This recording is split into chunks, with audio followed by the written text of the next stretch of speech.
orang yang kerjanya mengganggu itu datang, kadang-kadang sepertinya hilang. Loh, itu setannya datang. Ya, setannya datang, enggak pakai seperti. Ya. Maka nanti Al-Quran itu ayat-ayatnya ada yang mutasabihat, ungkapan.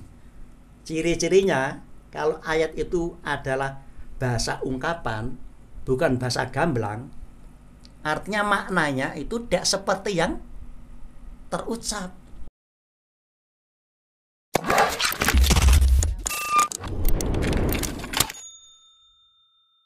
Ya. Contohnya nanti surat An-Nur. Ya, surat An-Nur 35 ayatnya. An-Nur itu surat yang ke-24, ayat yang ke-35. Allah berfirman demikian, a'udzubillahi minasyaitonirrajim. Allahu nur, Allahu nurus samawati wal ard. Coba ingat, Allah nur, cahaya, samawati, cahaya langit, wal ard, dan bumi. Apa ini?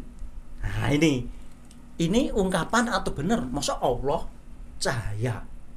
Padahal yang menjadi cahaya langit dan bumi kan matahari. Ya, maka tidak aneh kalau memahami ayat seperti ini dengan bahasa gamblang, seakan-akan, oh, kalau begitu matahari itu Tuhan kita. Di Jepang kan menyembah matahari ya, benderanya, lambangnya. Allahu nurus samawati wal ard. Allah adalah nur, cahaya langit dan bumi. Tapi ini ungkapan. Dari mana kita tahu ungkapan? Karena dalam ayat selanjutnya disebutkan Allahu nurus samawati wal ard, mathalu nurihi kamiskatin. Nah, ada kata mathalu. Jadi nanti kalau ayat ada kata mathalu, ada kata-kata ka dan sebagainya, itu jelas ayat itu adalah ayat mutasabihat, ungkapan. Ya. Allahu nurus samawati wal ard, mathalu nurihi kamiskatin. Allah itu, ingat kemarin dalam pembacaan iman, kalau kita membicarakan tentang Allah, ini bukan zatnya, tetapi ajarannya harus selalu disertakan, atau ilmunya. Sehingga Allahu nurus samawati, Allah dengan ajarannya, itu Al-Quran ya, adalah ibarat cahaya, nur, yang akan membuat kehidupan itu terang benderang bagaikan cahaya. Samawati wal ard, di kehidupan semesta, angkasa dan bumi, budaya. Ya. Nah, di sini ada kata ka, mathalu. Nah, nih, mathalu nurihi. Ya, mathalu nurihi kamiskatin. Nurnya itu adalah mathalu, semisal, seperti, ibarat atau bagaikan sebuah lubang atau kandil. Fiha misbahun. Jadi nurnya Allah itu, ajaran Allah yang ibarat nur itu seperti kandil atau lubang yang di dalamnya fiha misbahun, ada lampunya. Al misbahu fi zujajatin, ya, di mana lampunya itu adalah di dalam tabung kaca.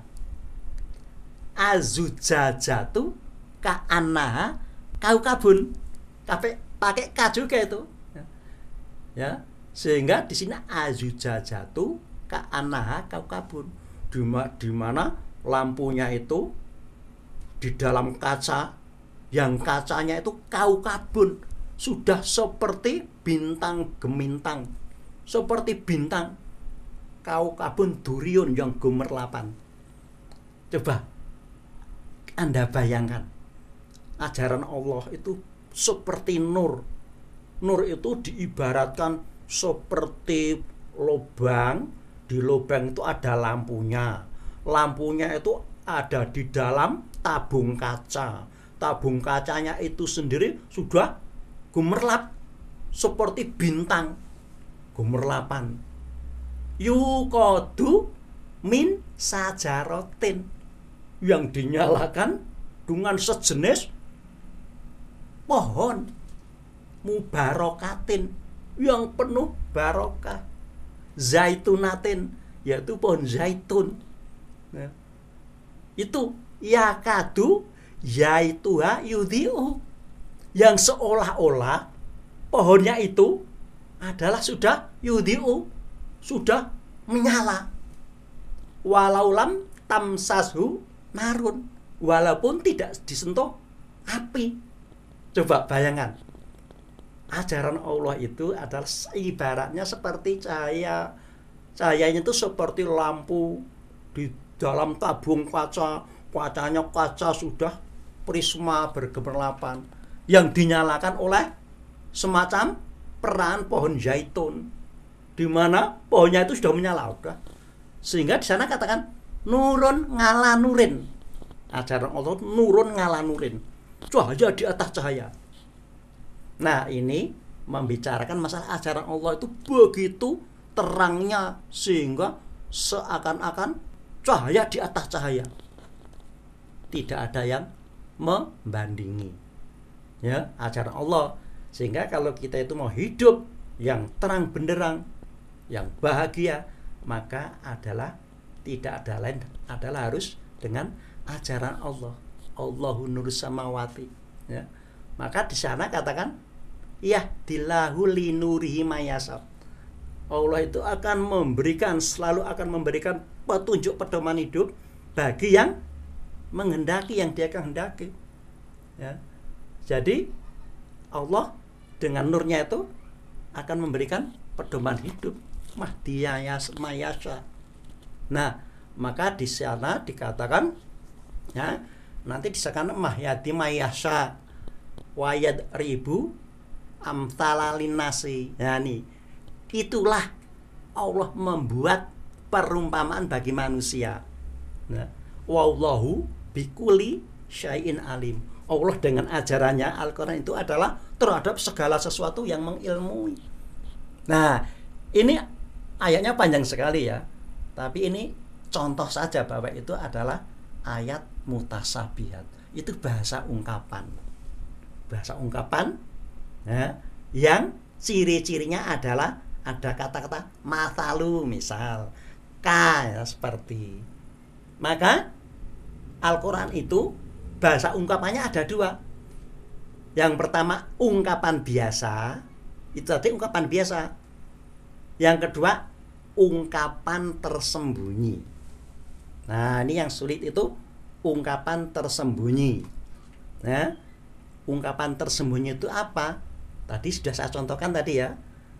Kalau ada orang yang kerjanya menggoda manusia, dikatakan, wah, dia itu seperti setan. Tetapi kalau tersembunyi, sepertinya sudah hilang nanti, dia setan. Nah, itu Al-Quran nanti ada ungkapan yang tidak menggunakan kata-kata misal, tidak menggunakan kata-kata seperti, tapi ungkapan. Nah, contohnya adalah nanti dalam surat Al-Baqarah, ya, ayat 25. Itu bahasa ungkapan tapi tersembunyi. Dan ini yang sulit nanti.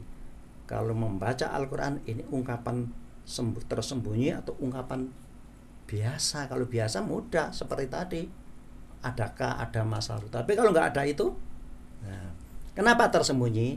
Nah, jadi begini nanti dalam surat, ya, dalam surat Al-Imran, ya, ayat 7 di sana dikatakan, ya, waladzi anzala alaikal kitaba minhu ayatun muhkamatun hunna umul kitab wa ukhorum mutasabihat, ya. Jadi di sana, ya, singkatnya bahwa Al-Quran itu sebenarnya isi kandungan pokoknya adalah membicarakan masalah apa? Kehidupan sosial budaya, norma sosial. Jadi ayat-ayat Al-Quran itu, isi pokoknya Al-Quran itu adalah membicarakan tentang kehidupan sosial